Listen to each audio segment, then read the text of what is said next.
Dios les bendiga, estimados alumnos. Nuevamente sean bienvenidos a un video más del curso de Teología Sistemática. Estamos viendo el tema del Espíritu Santo y pues son varios temas lo que vamos a ver. Ya empezamos en el video anterior a ver una pequeña introducción a lo que es el tema del Espíritu Santo. Hoy continuaremos siempre con el mismo tema, el primer tema de la serie.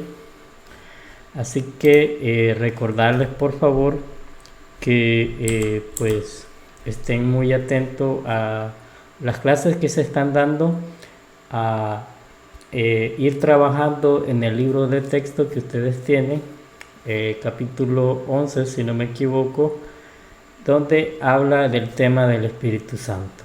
Así que vamos a continuar con esta presentación haciendo un pequeño recordatorio de algunos puntos importantes que se vieron en el video anterior, que recuerden solamente vimos la parte introductoria, pero se tocaron conceptos muy importantes que vale la pena volver a mencionar.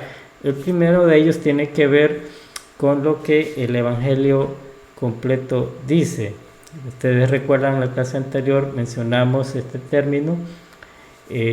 Puedo decir que el Evangelio completo se refiere a la enseñanza del movimiento, en específico el movimiento en Pentecostés, donde nosotros como cristianos evangélicos pentecostales pues declaramos que todas las partes de la Biblia en el Nuevo Testamento y en el Antiguo Testamento pues siguen vigentes hoy, tales como las manifestaciones de los dones y los milagros que el Señor hizo durante su ministerio y que posteriormente se fue extendiendo al tiempo de los apóstoles. Y pues todas esas enseñanzas, esas historias o relatos bíblicos acerca de milagros, sanidades, expulsiones de demonios y toda esa cuestión es parte de la obra del Espíritu Santo, como lo vamos a ver durante el desarrollo de estos temas. Y pues como cristianos evangélicos que predicamos el Evangelio completo nos referimos a que pues todas esas promesas, todas esas poderes y manifestaciones del Espíritu Santo siguen vigentes para la iglesia de hoy. Por otro lado, mencionamos que el movimiento pentecostal posee un acceso abierto a lo que es la Biblia. Es decir, como cristianos evangélicos pentecostales, seguimos creyendo, declaramos rotundamente que la Biblia es nuestra guía infalible de fe y de conducta. Es decir, que las doctrinas que enseña la Iglesia tienen que estar basadas en estos principios bíblicos, en estas verdades bíblicas, y que no aceptamos como doctrina algo que no tenga una base bíblica. También mencionamos que uno de los mayores problemas que enfrenta la predicación en nuestros tiempos actuales, y hablando en términos de la sana doctrina, es la mala interpretación que se ha dado al tema del Espíritu Santo, las inexactitudes o incluso las prácticas sin fundamento bíblico. Entonces, esto es algo que debemos de recalcar, ¿sí? Que a veces no existe bases para ciertas prácticas en la Biblia, y por lo tanto pues esto ha acarreado muchos problemas tanto dentro de la iglesia evangélica como del movimiento pentecostal como tal. Así que vale la pena recordar estos puntos. Por favor revisen sus materiales y ahí encontrarán más informaciones. Pero siempre recordarles también que si tienen alguna duda, por favor escriban a los medios digitales que se han dispuesto para que podamos comunicarnos. El grupo de WhatsApp el grupo de Facebook donde se están subiendo los materiales.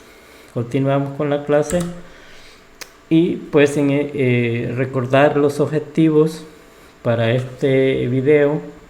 Uno de ellos es conocer o que el estudiante conozca el enfoque pentecostal acerca de la doctrina del Espíritu Santo. Esto es muy importante y recalcamos el enfoque pentecostal. Otro de los objetivos que tenemos es identificar las principales bases bíblicas utilizadas en la formulación de la doctrina del Espíritu Santo. Entonces, la Iglesia enseña acerca de la doctrina del Espíritu Santo y por lo tanto existen bases bíblicas que sustentan estas declaraciones. También, como otro objetivo, tenemos que el estudiante comprenda la obra del Espíritu Santo en la vida del creyente. Todo esto sometido, como ya hemos dicho, al escrutinio de la palabra del Señor. Entonces, continuamos y en este video, específicamente en este video, hablaremos de dos temas o dos subtemas, siempre en el tema del Espíritu Santo, como son los títulos del Espíritu Santo y los símbolos del Espíritu Santo.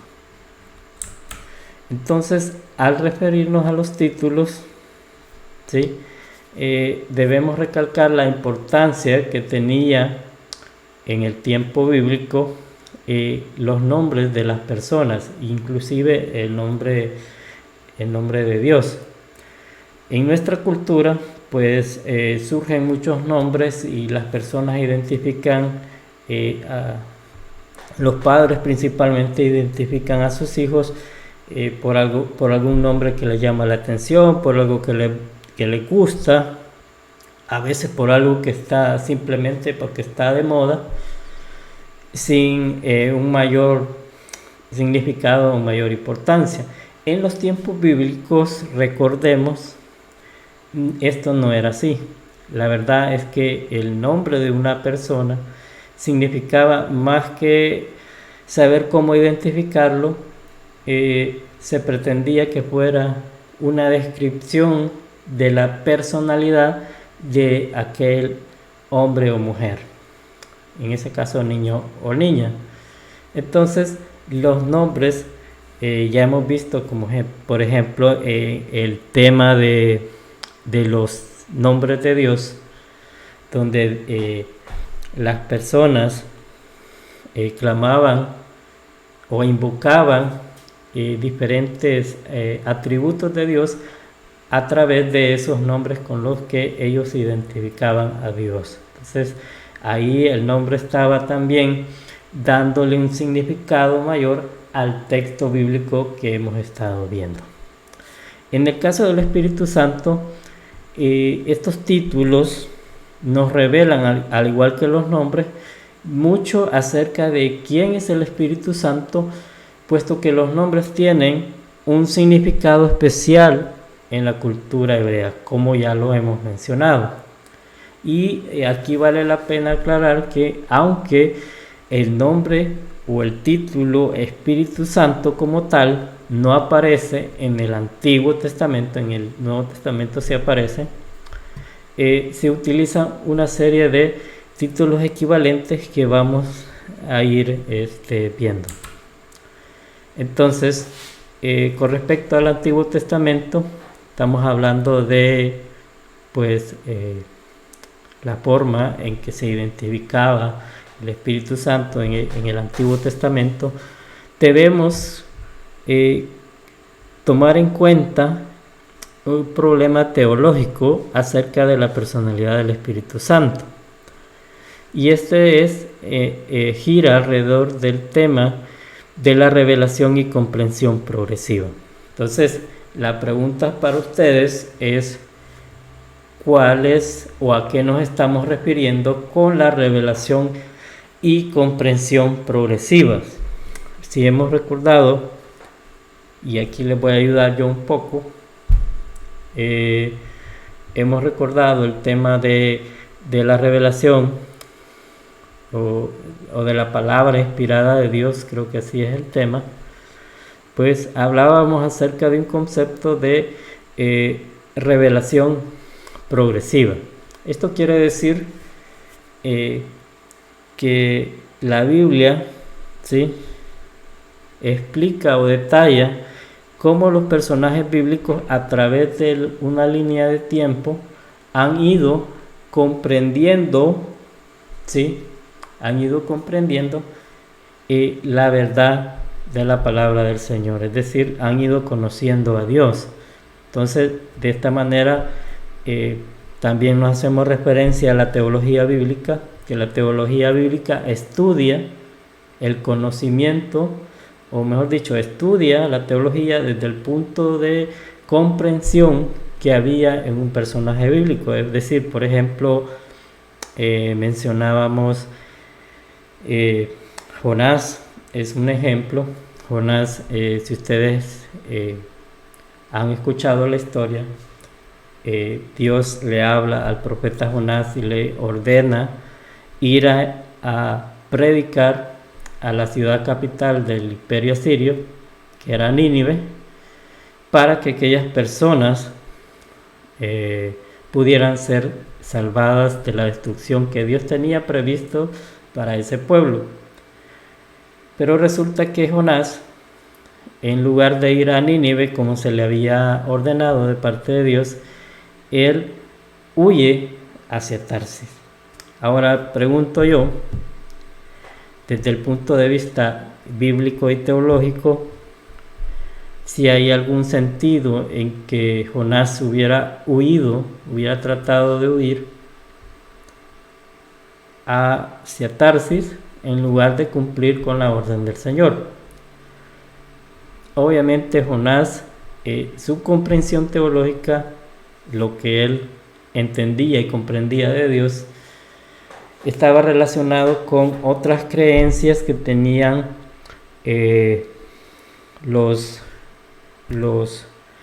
las personas de los reinos vecinos. Ellos creían que los dioses tenían una cierta jurisdicción, es decir, tenían ciertas áreas donde ellos operaban con su poder y fuera de ellos no podían hacer nada. Entonces Jonás creía que Dios era un personaje o tenía una limitante regional, territorial, y por lo tanto él creía que huyendo a Tarsis pues él iba a escapar de Dios. Entonces ese es un ejemplo de cómo muchos personajes de la Biblia tenían ciertas comprensiones teológicas incompletas. No quiere decir que la verdad de Dios era incompleta, sino que su comprendimiento, su comprensión humana era deficiente y limitada. Igual que nosotros, la única diferencia entre aquellos personajes de la Biblia y nosotros, pues es que hemos recibido de parte de Dios la bendición de la venida de Jesucristo, quien vino, nos expuso y nos da cierto conocimiento de la verdad que aquellos personajes no tuvieron. Entonces Abraham tenía su comprensión teológica acerca de Dios, Moisés tuvo una diferente comprensión en base a que Dios le iba dando al pueblo, ¿sí?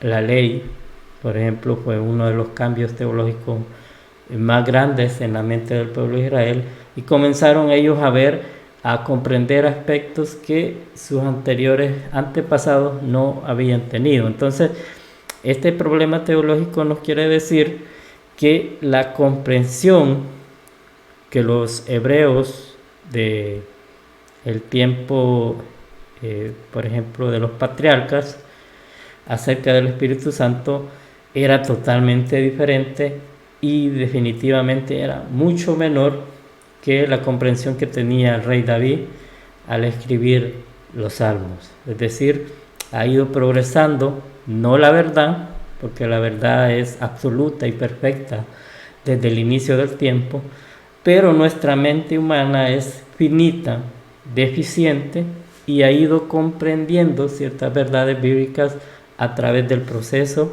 que nos enseña la Biblia. Entonces a eso se está refiriendo con ese problema teológico, que no vamos a encontrar, ¿sí?, una teología acerca del Espíritu Santo tan desarrollada como está en el Nuevo Testamento. No la vamos a encontrar en un Antiguo Testamento. Vamos a encontrar vestigios, vamos a encontrar bases bíblicas que demuestran que sí tenía un concepto de la tercera persona de la Trinidad, pero que no era el concepto que nosotros tenemos. Entonces, uno de esos nombres era el Ruach Yahvé, o el Espíritu del Señor, o de Dios, o de Jehová. Dice, a la luz del ataque contra la presencia del Espíritu Santo en el Antiguo Testamento, que se explica en base a lo que hemos estado viendo, quizás deberíamos utilizar el nombre personal de Dios Yahweh en lugar del título Señor, con que sustituyeron a algunos judíos después del tiempo del Antiguo Testamento. Entonces ahí vemos un término ya que se encuentra en la Biblia. Eso es en cuanto al Antiguo Testamento, ¿sí? No vamos a encontrar muchas referencias, no hay mucho por ese problema teológico que yo espero que ustedes entiendan y comprendan. Ya lo hemos mencionado, la comprensión teológica es progresiva y aumenta a medida que se va acercando especialmente a la venida del Señor Jesucristo. Otros títulos que se dan en el Nuevo Testamento y que podemos encontrar, pues es el Consolador, el Ayudador, el Consejero, según Juan 14:16, el Espíritu de verdad, Juan 14:16, 15, 26, Maestro, ¿sí?, haciendo referencia a que el Espíritu Santo obra en la vida del creyente, enseñándole, ¿sí?, cómo deben de hacerse ciertas cosas. El Espíritu de vida, el Espíritu de santidad. Entonces, estos conceptos son importantes, que hacen referencia a ciertas funciones que está cumpliendo el Espíritu Santo dentro de la vida del creyente y, por supuesto, dentro de la vida de la iglesia. Entonces, el siguiente tema que vamos a ver es los símbolos del Espíritu Santo. Dice que los símbolos nos dan imágenes concretas de cosas que son abstractas, como la tercera persona de la Trinidad. Los símbolos del Espíritu Santo son también arquetipos. Ojos con estas palabras, con estos términos que debemos de manejar.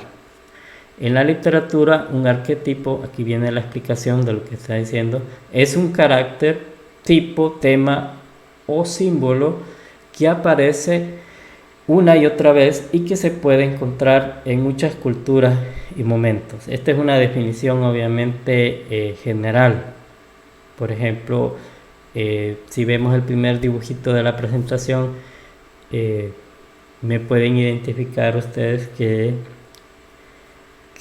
simboliza ese signo, ¿sí?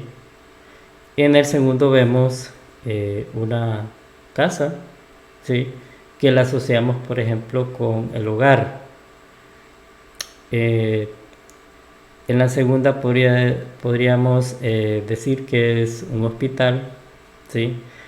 Y en el último y cuarto caso, pues esa es una señal que nos advierte, que nos dice peligro, poner atención y todo eso. Entonces, estos símbolos son de conocimiento general y donde quiera que nosotros lo veamos, sea un país que no hable el español, podemos fácilmente identificar el juego, la casa, el hospital, la señal de advertencia. Entonces, en la Biblia también se utilizan símbolos y estos símbolos hacen referencia también al Espíritu Santo. Veamos algunos de ellos. En primer lugar, vamos a ver el Espíritu Santo en la imagen de como aliento, espíritu o viento. La palabra hebrea ruaj tiene una notable amplitud semántica y puede significar aliento, espíritu o viento. Se usa paralelamente a nefesh. El significado básico de nefesh es un ser viviente, esto es, todo lo que respira. Ahí vamos viendo, conociendo analógicamente cómo funciona esto de los símbolos y qué representa en la parte espiritual el tema del Espíritu Santo. Así en Ezequiel 37, versículos 5 al 10, vemos que algunas traducciones ponen aliento, y en el versículo 37, 14, Yahvé explica que Él pondrá su espíritu en Israel. Aquí tenemos una cuestión de interpretación y pues si nosotros buscamos en diferentes versiones de la Biblia, diferentes traducciones, vamos a ver que a veces se ocupa una palabra, a veces otra, pero viene a significar o obtiene por objeto significar lo mismo. Otro símbolo que se utiliza bastante en la Biblia es el agua. Dice, como el aliento, el agua es también necesaria para sostener la vida. Jesús prometió ríos de agua viva. Y esto dijo el Espíritu. El agua es un recurso vital en la jerarquía de las necesidades físicas de los humanos. El aliento y el agua son igualmente vitales en el ámbito del espíritu. Es decir, nosotros podemos identificar estos símbolos del Espíritu Santo y decir, así como el agua y el viento o el aliento son importantes para que exista una vida humana, pues lo que nos da vida espiritual es también el Espíritu Santo. La persona que se deleita en la ley de Yahweh y medita en ella de día y de noche es como árbol plantado a corrientes de agua. Aquí quiero yo que noten pues el simbologismo y el significado de estas expresiones. Sabemos que los salmos es literatura poética, por lo tanto una de las características de la literatura poética es que está llena de símbolos. Así entonces un árbol plantado, que significa el creyente, ¿sí?, conectado o en comunión con el Espíritu Santo, es un creyente que da frutos, es un creyente que se alimenta constantemente. Entonces, a diferencia de un árbol que no tiene agua, que no se puede alimentar del vital líquido, o un humano inclusive, pues aquella persona que está fuera de la comunión con el Espíritu Santo, pues su vida espiritual está o ya falleció. Esa es una figura, una descripción importante.